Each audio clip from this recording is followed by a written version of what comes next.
et l'apport de la mort a toujours été un problème essentiel chez tout le monde.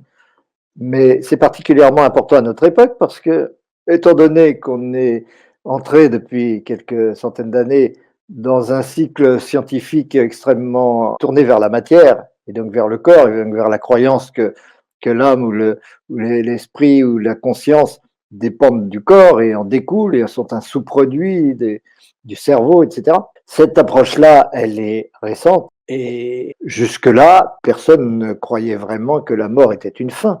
C'est vraiment quelque chose de récent, hein. C'est notre civilisation occidentale qui fonctionne comme ça. Évidemment, cela a complètement changé notre attitude par rapport à notre vie, parce que c'est la mort qui détermine l'attitude qu'on a par rapport à la vie.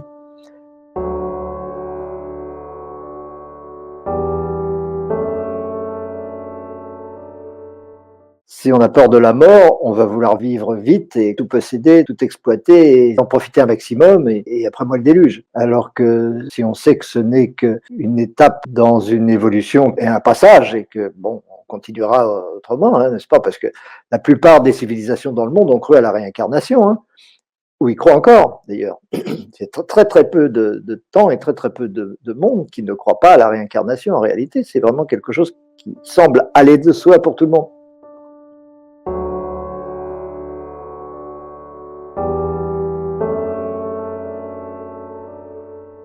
Comme on a des éléments qu'on n'a jamais eus, comme on a des éléments de compréhension de ce que c'est que la conscience, de ce que c'est que l'esprit, d'où ça vient, où ça va, etc., on peut répondre à des questions auxquelles on peut pas répondre scientifiquement, en tout cas physiquement. La physique ne peut pas répondre à ces questions.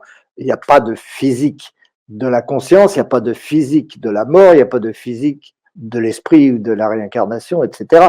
Parce que ce ne sont pas des problèmes physiques. Alors on peut toujours avoir des théories, on peut toujours avoir une démarche que l'on croit scientifique pour parler de ces sujets-là, mais ce ne sera pas scientifique dans la mesure où il manque l'essentiel. Il manque l'essentiel, c'est-à-dire comprendre ce que c'est que soi, comprendre ce que c'est que la conscience. Si on ne sait pas ce que c'est que l'esprit, on ne va rien pouvoir dire du fait que l'esprit soit éternel ou pas. On peut observer des effets, on peut toujours observer des effets, observer, bon, il se passe telle chose, ah ben, il y a quelque chose qui vit, il y a quelque chose qui bouge, il y a quelque chose, etc. On peut toujours capturer des neurones et dire de ce neurone, il réagit à ceci, à cela, il se passe telle chose, mais ça ne donne jamais une compréhension réelle de ce que c'est que la conscience, ce que c'est que l'esprit, et finalement, la mort reste un mystère. J'ai entendu beaucoup de chercheurs, de conférenciers, de gens dans des films, etc., qui tentent de parler de la vie après la mort, mais c'est pas en ajoutant des spécialités matérialistes les unes aux autres, un neurologue, un physicien, un médecin, etc., qu'on va apporter quelque chose à la compréhension des problèmes. Tous ces problèmes, et en particulier celui de la mort, c'est un problème fondamentalement métaphysique.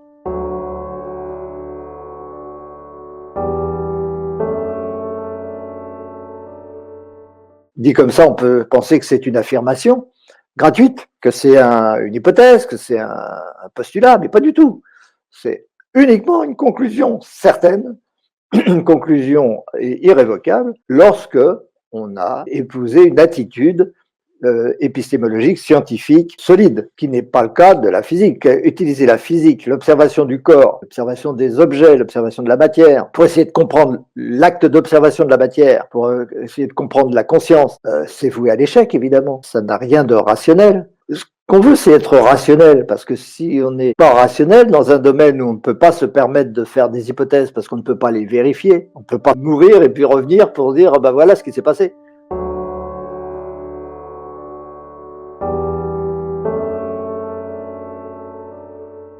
C'est le moment où on peut retrouver toute la synthèse de tout ce qu'on a vécu auparavant et où on fiche l'enseignement qu'on a reçu de toutes ces vies et de toute cette vie en particulier, la dernière en question. Et donc c'est un moment crucial pour notre évolution parce que c'est à ce moment-là que se détermine le niveau de compréhension, le niveau d'amour qui va être le mien et que je vais transporter dans une vie prochaine. Et ça aussi, ce n'est pas du tout une hypothèse. Ce n'est pas du tout une hypothèse. Pour beaucoup, c'est une hypothèse. Il y a beaucoup de gens qui pensent comme ça d'ailleurs. Beaucoup de gens qui le croient, qui le savent.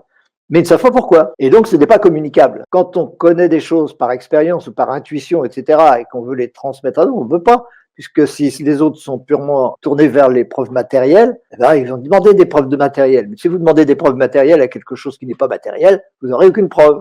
Et donc ils disent, ah ben vous ne prouvez rien. Mais pas du tout. On peut prouver les choses tout à fait autrement que par l'observation et la mesure matérielle ou l'analyse, etc. Bien sûr qu'on peut faire autrement. C'est même en faisant autrement qu'on peut aboutir. Et tant qu'on est dans cette méconnaissance de l'essentiel et qu'on reste juste attaché à ce petit bout qui est notre corps et l'identification au corps, et ben on se dit, si je perds mon corps, j'ai tout perdu. Tant qu'on n'aura pas fait le travail nécessaire pour dépasser cette façon d'analyser la matière en croyant que c'est ça notre nature, on continuera d'avoir peur de la mort. On a le droit, c'est pas grave, ça dure, ça peut durer comme ça des siècles, des siècles. Ça n'empêchera pas qu'on va vivre des vies et des vies successivement, mais on ne le comprendra pas, on ne le saura pas, on n'imaginera même pas, on n'y croira pas du tout, et pourtant on les vivra. Et au bout d'un moment, après des quantités d'expériences, plus ou moins douloureuses, plus ou moins faciles, on va dire, ah ça y est, j'ai compris. Parce que de toute façon, on ne peut pas faire autrement que de comprendre. La question est de savoir si on veut ça tout de suite ou si on veut ça dans 10 vies.